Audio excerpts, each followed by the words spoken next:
Hi, everybody. Thank you all so much for joining. My name is Emma Wadiak, and I'm a career development specialist here at Sacramento State in the Career Center. And today we are going to be talking about all things interviewing. Interviewing can be really nerve-wracking for a lot of people, and I completely understand that. So today we'll be going over what to expect in an interview process and also how to best prepare for your interview. All right, so to get things started, we're going to cover a bit about a typical process for interviewing, right? So these are some different steps to be aware of. The first of which is professional exploration, and that goes for both yourself as well as exploring the industry, the company, the position. We'll spend some time talking about all of this, but that's kind of step number one. Step number two is preparation. So what that looks like is probably doing some practicing at home, maybe getting together with a family member or friend to help you prepare. Also using some tools that the Career Center provides. So all of those are great options. The third step is the actual interview itself, and we'll spend some time talking about that. And finally, we have the follow-up. So typically that includes sending a thank you note, asking what to expect in terms of next steps, and going from there. Before you actually begin interviewing, there are some things to keep in mind and some best practices for staying organized. So things that we typically recommend are items such as keeping your job search materials organized. When you're applying for jobs or different positions, oftentimes we're applying for more than one at a time. So it really helps to keep your documents organized, to keep track of which positions you've applied for. Some people like to keep a spreadsheet and kind of keep track of it that way. Other people like to start a folder where they can keep their documents organized. Whatever works for you is completely fine, but we encourage you to be mindful of that organization. We also want to be sure to update our resume or application documents regularly. So oftentimes our experiences change, our qualifications are often updated. So I would recommend checking in with your resume or cover letter and other application documents every few months just to make sure that everything looks up to date and looks great. We also encourage you to be mindful of your email, your voicemail, and your social media. If you have no idea what your voicemail greeting is, the recording, I would encourage you to give that a listen and to re-record if it's something that's pretty outdated. In terms of email, you're welcome to use your Sac State email on your resume as a way to be contacted by employers. But also keep in mind that if you include a personal email, just be sure that you're checking that regularly because that's how an employer will get in touch with you. We also want to be sure that our social media content is appropriate for your professional career. So I would encourage making your social media accounts private unless you have a more professional social media account. In that case, just be sure that you're updating regularly. And then finally, schedule an appointment with the Career Center. We have lots of great resources to help you prepare for your interview process. And so if you go ahead and schedule an appointment with us, we can absolutely help you in your journey towards interviewing best practices. All right, so we're going to talk about starting your interview process, right? We talked a little bit about professional exploration. So what that looks like would be looking into the industry that you're hoping to get into, researching the actual company or firm and the position, and then identifying your talents, skills, and experiences. A lot of times we'll hear from employers that, our students did an excellent job in the interview process, but they kind of wish they would have known a little bit more about the company or the position. So what we recommend is spending some time on the company's website, looking up their mission statement, getting familiar with their values, looking into the industry, what might be industry norms or some challenges that are currently being faced in the industry, and being able to speak to some of those topics in your interview. It shows that one, you're really passionate about what it is that you're pursuing, And two, that you've spent some time really doing your homework ahead of time. And that's very impressive to employers. So any sort of preparation you can do along those lines is definitely recommended. When you prepare, you want to be sure to actually practice your actual responses, right? A lot of times we can think about our responses, we can be really clear about our ideas, but it feels very different to actually vocalize those responses. So whether you practice in front of a friend or practice in front of a mirror, all of those options can be great, but definitely try to get familiar with your responses and feel really confident in your responses. We want to dress appropriately for interviews. Oftentimes, what we recommend is to essentially ask what the norm of an office looks like or the norm of kind of company dress, and then step one level above that for your interview. So, if the norm of the company on a day-to-day is business casual, we would probably recommend stepping it up a notch and showing up for your interview in a pretty like formal dress type of outfit. If the company has a policy where the typical dress in a day is pretty relaxed, pretty laid back, pretty casual, then business casual can be a nice way to go. In terms of preparation, we also want to be sure to align our responses and the things that we highlight in an interview with the position that we're going for. So for example, if I'm pursuing a position or an opening for a career counseling position, I want to look back at my experiences working with students. I want to look back at my experiences that are counseling related. I want to look back at my experiences maybe in grad school classes where I really learned about career-focused material and think back on those experiences and be able to speak to those things. What we recommend is looking at an actual job description and looking at the qualifications and the duties statement and being really familiar with what that looks like so that as you're thinking back to your own background, that you can align those things with the position really clearly and really effectively. We also encourage you to know what you have to offer. All of us have really valuable experiences that have built up our qualifications. So really consider each of your experiences valuable, whether that's an academic experience, a paid or an unpaid experience, part-time jobs, internships, hands-on mentoring opportunities, life experiences. All of those things are completely fair game to talk about in an interview. So as you're thinking through what is it that I have to offer to this company, we really encourage you to consider each of those things valuable. Also identify what makes you a good fit. So those could be things like your skill sets, your knowledge, your experiences, your expertise, and all of that will ultimately come together to convey to the employer why you're a good fit for the position. Okay. So we're going to spend some time doing an activity, and what I want you to do is write down one goal you have for your career.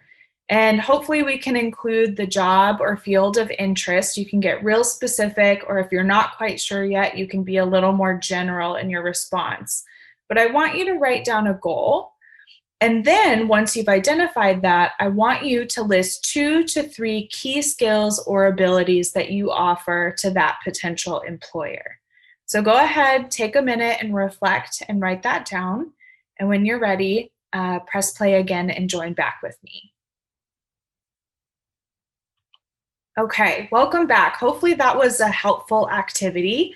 As you kind of write down those ideas and start brainstorming, the next step would obviously be being able to vocalize and express some of those ideas. But hopefully writing that down and brainstorming will get you started. From here, we're going to talk about what to expect in an interview process. There's multiple different types of interviews, and we're going to list them here. So many times the interviewing process will start with a phone interview. And usually with this, you can expect about a 15 to maybe 30-minute phone call, usually with a recruiter. And it's essentially a first step in the recruiting process just to get a little bit of insight into who you are, what your general background looks like, and to gain some insight into why you're interested in the position that you applied for. So, again, typically this is a shorter conversation, but think of it as almost an initial introduction. Once you get past the initial phone interview, many times companies will move on to a video interview, potentially an in-person interview. Sometimes these interviews are with one person, like a one-on-one interview where you're talking potentially directly with a hiring manager, but it tends to be a more intimate conversation in the sense that you're talking one-on-one with somebody. There's also group interviews or panel interviews. With these setups, you are not one-on-one. You're talking to either a panel of individuals from the company who have basically gathered together to interview you as a group. Or with a group interview, you may be with other candidates who are also there to interview for the position, and you kind of do a round robin type of situation in the interview process. So companies do it multiple ways. There's no right or wrong. Some of them have only 2 rounds of interviews. Some may have as many as 5 or 6 rounds of interviews. So the idea is to be open-minded about what the process looks like and to be prepared so that you kind of know what to expect. Finally, the last type of interview that I want to highlight is the job fair or career fair type of interview. A lot of people don't think of this as a formal interview because it tends to be a quick conversation. But when you introduce yourself at a career fair or have an opportunity to meet with an employer briefly, think of this as an opportunity to also convey your qualifications and experiences so that you can make a great first impression. Next, we're going to talk about types of questions that could potentially be asked in an interview. The first of which is a behavioral question. With this, they're trying to get a feel for how you respond to different scenarios or situations. These behavioral questions usually start with, tell me about a time when you fill in the blank, or give me an example of when you fill in the blank. So they're essentially asking you to tell them a story or give an example of when you demonstrated a certain skill set or engaged with a challenge at work and needed to respond to that, right? So behavioral questions are very common. They're a great way to tell how a candidate responds to certain situations. Next, in terms of types of questions, maybe something like technical questions. These are very role specific or industry specific. They may ask you, for example, if you're an engineering candidate, to actually code something as part of your interview. They tend to be a little bit more hands-on type of questions. They're very technical from that regard. So that can be a type of question that's asked. Critical thinking questions are to really see how you problem solve. And these are ones that get talked about quite often. So an example of a critical thinking question might be, how many marbles do you think you could fit in a 16-passenger van? And while that question may seem kind of confusing or may cause you to think like, why are you asking me that? They're really trying to see how you problem solve. And so with that, you want to explain your thinking along the way. They're not so much interested in the answer itself, but more so gaining an understanding of how you think through a problem. So you want to be sure to explain your mental steps along the way as you respond to those types of questions. And then finally, we have inappropriate or illegal questions. And these are important to be aware of because you want to know what is okay to be asked about and what is not okay to be asked about in an interview. Essentially, anything that's inquiring about anything related to protected classes are not okay to be asked. So things like your age, your ethnicity, whether or not you have children, your religious preference. Anything along those lines is not okay to be asked in an interview. So if you're feeling a little uncertain about whether or not the question was okay, we encourage you to look that up and to research it and to let an interviewer know if you're not comfortable answering that type of question. Finally, we have questions for them. So this is where you get to flip the script and ask the employer some questions that you may have. At the end of an interview, an interviewer will usually ask, do you have questions for me? Or do you have questions for the committee? And your answer to that is always yes. Okay, very important that you come prepared to your interview with a set of questions that you're interested in asking them. If you respond to that question with, no, I don't have any questions for you, it could potentially come across that you're really not that interested in the position, or you really didn't think through, what it is that you want to know about the company or about the role. So again, if they ask you at the end of your interview, do you have any questions for us? Your answer is always yes. Things that are great to ask about could be things related to company culture, could be something like, can you tell me about an average day in this role? Could be something along the lines of, can you tell me about some challenges that the department is facing right now and how you see this role contributing to solutions? There's lots of great questions that you can pull online to kind of brainstorm what some questions for the interview committee could be, but we definitely recommend that you come prepared with maybe 3 to 5 questions that you can ask the committee once your interview is coming to a close. For behavioral questions, so again, those questions that are like, tell me about a time when you did blank, or give me an example of when you blank. We recommend using an answering strategy called the STAR method. STAR is an acronym. It stands for situation, task, action, and result. So first, we want to start by highlighting the scenario that you're in. The who, the what, the where, the when. Essentially providing enough context so that the interviewer really has a grasp of the situation that we're working with. Next, you want to highlight the task. So what was it that you were responsible for completing? What was the project that you needed to work on, right? Give a feel for what the actual assignment was. A stands for action. So essentially what you did or how you did whatever you did to complete the task. And R stands for result. So really highlighting the outcome that came about as a result of your efforts. If an employer asks me, tell me about a time you had to work in a team to solve a complex project or scenario, I might say, last year I was enrolled in an introductory sociology class. And I was part of a group assignment where we had to research inequality in education. We had to produce a 10-page final report and give a class presentation on the topic.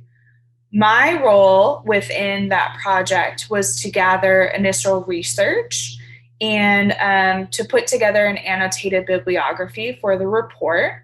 I also came up with the introduction slides for our presentation. We had about 3 weeks to complete the assignment. We met weekly as a team to go through our task, used a calendar to schedule our sessions. I was responsible for sending out those calendar invites with the group. But ultimately, we came together and produced the report. We delivered a 20-minute presentation where I introduced the topic and gave kind of some introductory information about the project that we were assigned to. And ultimately, the group ended up earning an A on the project. So we really consider that a great success. So you can see here in that response, I highlighted the situation, the task, the action, and the result. So as you start preparing answers for behavioral questions that you may be asked in an interview, you want to be sure that you're highlighting each of those components in your responses. So now's the time to practice. And what I want you to do is respond to the following question. You can pause the video to practice saying your response out loud, but again, you want to use the STAR method as you respond. So our practice question for now is, tell me about a time when you had to work in a team. What role did you play and what was the outcome? Go ahead and pause the video and practice responding. Welcome back. Hopefully that activity was helpful for you and gave you an opportunity to actually practice the STAR method. So be sure to practice that in your time, especially as you prepare for interviews. For now, we're going to jump back in and talk about 10 key skill sets that employers seek from college graduates, because it can be helpful to focus on some of these skill sets as you're coming up with your interview responses. So some of these key skill sets employers look for are things like teamwork, critical thinking and problem solving, written and verbal communication, professionalism and work ethic, leadership and initiative, analytical or quantitative skills, flexibility or adaptability, the fact that you're detail-oriented, interpersonal skills, and time management. Finally, we want to make a good impression. So be on time to your interview. Show that you prepared for the interview. I'd recommend printing out a few copies of your resume so that you have them available for an in-person interview should the committee need a copy of your resume. We want to meet with a firm handshake, although now that COVID has impacted things, you may want to meet with a wave or just a nice warm greeting that doesn't involve touching anybody, right? We want to be mindful of people's boundaries. Be mindful of your nonverbal communication, so sitting tall, using your hands to really bring some expression to your responses, being aware if you're, smiling, making eye contact, things along those lines to show that you're really invested in the conversation. Again, we want to be sure that our interview attire is along the lines of what should be expected. We want to ask great questions at the end of the interview. We obviously want to say thank you for your time and promote ourselves with our responses. Have confidence in your experiences and your qualifications and be able to convey that effectively and clearly. In terms of follow-up, we always recommend sending a thank you note after your interview, hopefully within 24 hours of your interview time. The thank you note can be handwritten or it can be via email. Either way completely works fine. But you ultimately want to thank the interviewer for their time, state something specific you enjoyed from the interview, say, I hope to hear from you soon, or maybe ask, when can I expect to hear back about next steps? And that way you're setting an expectation for when the process will hopefully move forward. If you haven't heard from the interviewer within the time frame that they said that they would get back to you, feel free to send a follow-up email to quickly check in. You might say, hi, so-and-so. I am still really excited about the position and enjoyed speaking with you last week. I know you mentioned in your previous email or at the end of my interview that I would hopefully hear from you by Friday of this week. Now that that time has come and passed, I wanted to quickly send an email to check in and see how the process was going. And then leave it for the interviewer to follow up with you. We've really talked about the importance of practicing today. So again, the Career Center has some great resources to do that. What I would recommend is hopping on to Big Interview, which can be found through the Career Center's main website. You can also go to csus.biginterview.com. And in that platform, there's some great practice questions to be able to practice at home. The platform also allows you to record your responses and play them back, which can be an excellent way to learn and to reflect and to watch yourself respond to these different interview questions to see which ones really trip you up or maybe you stumble a little bit. But it's an excellent way to be able to get more comfortable with your responses and feel really confident going into your interview process. Practicing at home will also allow you to feel like you don't necessarily have to memorize your responses or recite the answers to your questions, because the goal is ultimately to get comfortable presenting yourself and to treat it like a conversation. So the more that you practice and get familiar with your stories and the things that you want to highlight, typically the better that you'll fare. So with that, we thank you for your time. We hope that you've learned a bit about interviewing today. If you'd like some additional support, please feel free to book a session either with myself or one of the other career counseling staff, and we'd be happy to help you prepare for your interview. Best of luck.